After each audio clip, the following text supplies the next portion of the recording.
So how does childhood abandonment shape our life and our relationships? Well, of course it does. Of course it does. Abandonment is an emotional experience of feeling either left behind, being unwanted, or being unsupported. And it generally occurs from our childhood, where perhaps a parent or whoever cared for us was emotionally unavailable, or physically absent, or just inconsistent in their support and affection of us. As humans, we hate inconsistency, but in a child, it is initialized as experiencing feelings of I'm not worthy, or people don't care about me, or people leave me. And this has significant impact on how it shapes our emotions and our behavioral patterns right into adulthood. So why does being abandoned feel so deep? Why is the hurt run so deep? Well, it impacts our children and our adults because as human beings, we are biologically wired to connect. That's right, we want connection. From birth, a child will depend entirely on their parents to be made safe, to be nurtured, to be provided with that emotional support. And that bond is really essential for us to survive. And when it's disrupted, whether through neglect, through inconsistency, through just being outright absent in your child's life, it triggers that deep primal fear. And it's that fear that's rooted in our perspective of being safe or being able to survive. So the brain interprets this disruption as threatening. It creates that sense of rejection and isolation. And that's that emotional imprint that stays with us into our adulthood. So it literally alters our brain development or how our brain's stress response happens, but it starts from childhood. So when relationships are unstable in childhood, as children, we shift into survival zone and we move into that fight, flight, freeze response. It's really, really difficult. So no wonder as adults, we are hyper vigilant, on edge, scanning our environment for danger. And we then find these signs of rejection or abandonment. We become so oversensitive to things like tonality, facial expression, or how people behave in front of us. And this really leads to interrupting our neural actions, and we see everything as a potential threat.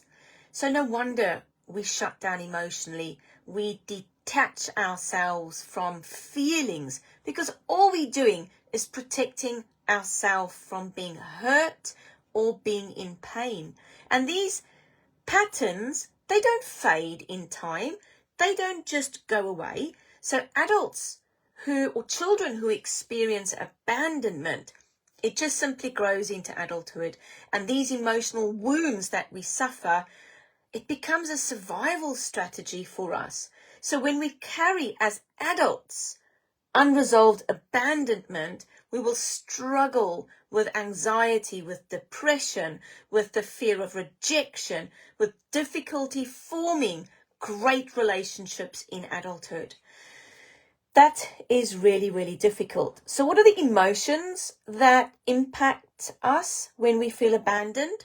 So from childhood, we'll feel fear, we feel shame, we feel anger, and we feel sadness. And these emotions don't exist in isolation. They interact with each other. They amplify. So for instance, the fear of rejection may really deepen into feelings of shame or unresolved anger. And that can mask underlying feelings like sadness and depression. It's almost like you're given an emotional cocktail, and then it just creates chaos for your inner world or your inner critic. So it makes everything really, really challenging. What behaviours can we see with people who feel abandoned or experience? Perhaps you live with someone who's had awful abandonment. Well, they become codependent. So codependency is where someone feels that they need constant reassurance and constant validation. That can lead to feelings of emotional overload or compassion fatigue, massive compassion fatigue.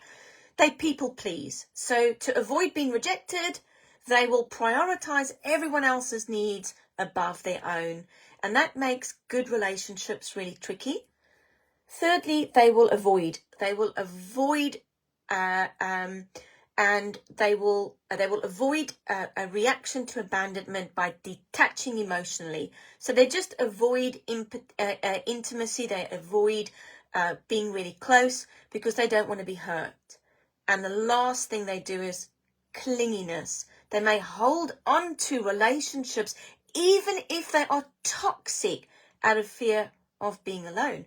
So sometimes someone may stay in an abusive relationship even though they know it may be better to leave. The effects of abandonment run through all our relationships, our career, but it really impacts our self-worth and our confidence. If you feel this is you and you need help with abandonment, please do reach out. At the bottom of this live today, I'll be posting the link to book a consultation with us. Come and see us. Come and see if we can help you. We work with abandonment because it's such a core part of your trauma. And if you want to know more about it, just come and speak to us. So have a super amazing week wherever you are in the world, and I'll speak to you next week. Bye.